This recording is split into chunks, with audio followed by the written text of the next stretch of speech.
Hello everyone, स्वागत है आप सबको फिर से मेरे चैनल पर। कल मैंने कथावाचक की शादी को लेकर जो कंट्रोवर्सी चल रही है उसकी पार्ट 1 वीडियो बनाई थी। आज मैं उसी को कंटिन्यू कर रही हूँ। देखिए, इंडिया में बहुत बड़ी बड़ी शादी होती है।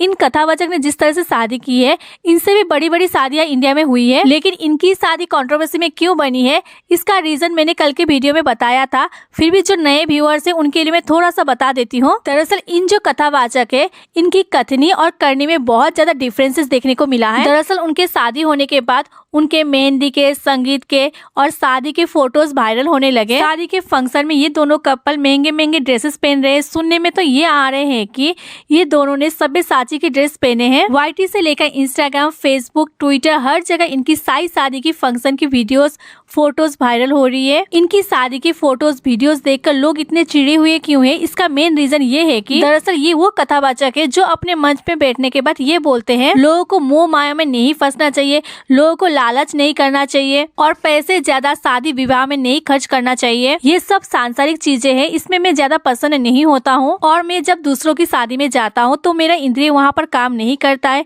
क्योंकि ये सब सांसारिक चीजें होती है। इस तरह की स्टेटमेंट देने वाले इंसान खुद अपनी शादी में बहुत ज्यादा एंजॉय करते हुए नजर आए। जो इंसान ने अपने मंच पर बैठकर पैसा कम खर्च करने में विश्वास रखते हैं जैसे स्टेटमेंट दिया था, उन्होंने खुद अपनी शादी जयपुर की ताज अमीर जैसे होटल में की, जिसकी किराया एक दिन का एक रूम का 50,000 से लेकर 1 लाख के अंदर है। उनकी इस शादी से, इस लेविश शादी से लोगों के मन में एक ही सवाल उठता है कि आप जो अपने मंच में बैठकर जो रूल्स एंड रेगुलेशन सेट करते हैं, क्या वो केवल आम जनता के लिए होते हैं? क्या ये सारी बातें केवल उन भक्तों के लिए है जो आप पर श्रद्धा रखते हैं? और आपकी ऐसी बातें सुनकर मोह माया के बंधन को त्याग कर उसी कथा में आपको बहुत सारे धन दान करके जाते हैं। लोग धन दौलत को मोह माया समझकर बहुत सारे धन आपको दान करते हैं, ताकि आप उन धन दौलत को बहुत अच्छे काम में लगाओगे। और आपके अच्छे काम ये है कि आपने करोड़ रुपए में शादी की है। अब मुझे बहुत सारे लोग मुझे बोलेंगे कि उनकी शादी उनकी पर्सनल लाइफ है, उनकी मर्जी। तो मैं यह बता दूं कि गुरु और राजा की कोई पर्सनल लाइफ नहीं होती है। एक राजा का जीवन और एक गुरु का जीवन कभी भी पर्सनल नहीं होता है। उनके अच्छी चीजों का प्रशंसा करना, साथ ही उनके किसी भी चीज का आलोचना करना आम नागरिक का अधिकार होता है। जब कथावाचक के ऊपर आम जनता सवाल उठाने लग गए तो उनकी पीआर टीम एक्टिव हो गई। बहुत सारे लोग उनके सपोर्ट पे भी वीडियो बना रहे हैं।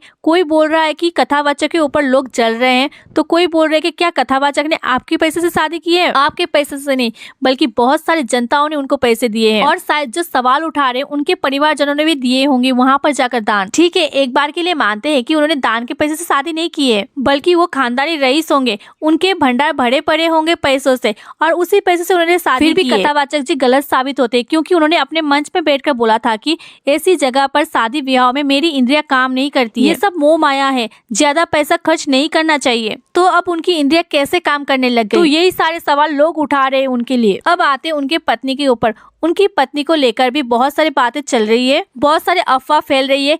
अफवाहों के साथ साथ बहुत सारी फोटोज, वीडियोस भी वायरल हो रही है। अब ये फोटोज, वीडियोस एआई जनरेटेड है या नहीं, ये तो एआई से ही पूछना होगा। अब सवाल ये उठता है कि उनकी पत्नी के पहले के फोटो वायरल होना शुरू कैसे हुए? दरअसल वो ऐसे शुरू हुआ जब उनके शादी के पिक्चर वायरल होने लगा, तब लोगों ने सोशल मीडिया से उनके पत्नी के पुराने पिक्चर भी खंगालने शुरू कर दिए। अगर उन्होंने अपनी शादी के पिक्चर वायरल नहीं किए होते, वीडियो वायरल नहीं किए होते और साथ ही सोशल मीडिया में अपने पत्नी के साथ फोटो शेयर नहीं किए होते और साथ ही साथ उनकी पत्नी की मेकअप आर्टिस्ट ने मेकअप वाले वीडियोस अगर सोशल मीडिया में शेयर नहीं किए होते, तो फिर क्या किसी को पता चलता कथावाचक ने किसके साथ शादी की है? दरअसल इनको कुछ शो ऑफ करना था अपना शादी का, जैसे एक बिजनेसमैन और एक बॉलीवुड सेलिब्रिटीज करते हैं। इसलिए उन्होंने अपना सब कुछ दिखाया शादी का, जैसे कि मेहंदी, संगीत, मेकअप का वीडियो, सब कुछ सोशल मीडिया में आने दिया। अगर इनको शो ऑफ नहीं करना होता तो वो डेस्टिनेशन वेडिंग करने के लिए ताज होटल नहीं जाते, क्योंकि उनको दिखाना था। इसी दिखावा के चक्कर में वो फंस गए, क्योंकि इसी दिखावा के चक्कर में उनके पत्नी का फेस रिवील हुआ और सबको पता चल गया। क्योंकि उनकी पत्नी का इंस्टाग्राम पर अकाउंट हुआ करता था, वाईटी पर चैनल था, जहां पर उनका सरनेम बावा लेकिन था। अभी सुनने में आ रहा है कि बावा सरनेम ब्राह्मणों में आता है। कहां पर? पंजाब क्षेत्रों में। ठीक है, एक बार के लिए मान लिया, लेकिन सवाल ये उठता है कि उन्होंने कार्ड में सरनेम चेंज क्यों किया तब? इसके अलावा बहुत सारी बातें क्लियर हो रही है। उनकी पत्नी की फर्स्ट मैरिज, मालदीव में हनीमून, इसके साथ ही उनके पत्नी का फर्स्ट हस्बैंड के साथ डिवोर्स का पेपर जो कोर्ट से रिलीज होता है वो भी सोशल मीडिया में सर्कुलर हो रहा है। उनके फर्स्ट हस्बैंड के साथ फोटोज, वीडियो, सारा कुछ सोशल मीडिया में अभी सर्कुलेट हो रहा है। और ये सब चीजें वायरल होने में और इन लोगों की ट्रोलिंग में अगर सबसे ज्यादा किसी का हाथ है तो वो है स्वयं कथावाचक जी का, क्योंकि उन्होंने कहीं ना कहीं शादी में बहुत ज्यादा दिखावा किया, बहुत ज्यादा खर्चा किया। ना ही वो सोशल मीडिया में अपने शादी के फोटोज वीडियोस अपलोड करते और ना ही अपने पत्नी के फेस रिवील करते। उन्होंने सोशल मीडिया में अपने शादी के फोटोज, अपने पत्नी के फेस रिवील किया, तभी लोगों को उनकी पत्नी के बारे में जानने की इच्छा हुई और ये सारी कंट्रोवर्सी शुरू हुई। आप सब खान सर को तो जानते होंगे, जो सोशल मीडिया में जाने माने टीचर हैं। उन्होंने जब शादी की थी किसी को भनक तक नहीं लगी थी और उन्होंने भी रिसेप्शन ग्रैंड तरीके से दिया था, जहां पर मंत्री से लेकर बड़े बड़े लोग आए थे, लेकिन उन्होंने अपनी वाइफ का फेस रिवील नहीं किया था।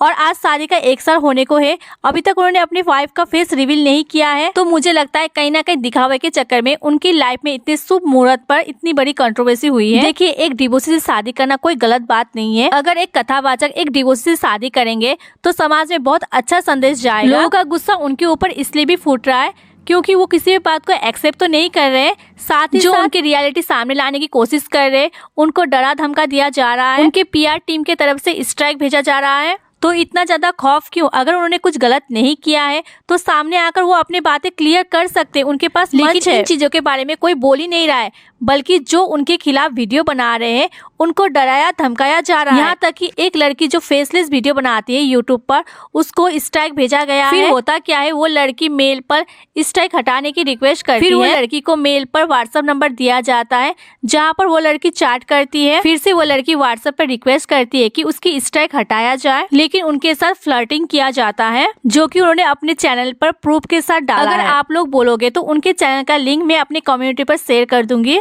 लास्ट में मैं इतना ही बोलकर वीडियो को एंड करना चाहती हूँ कि मुझे पता है कि हर एक नई शुरुआत सम्मान की हकदार होती है और उनके जीवन की नई शुरुआत को भी पूरी दुनिया सम्मान करती अगर उसमें झूठ मिक्स नहीं होता। तो एक वैष्णव के शादी में प्याज लहसुन देखा जाना, साथ ही साथ कार्ड में लड़की का सरनेम चेंज किया जाना, जिससे लोग अपने आप को ठगा हुआ महसूस कर रहे हैं।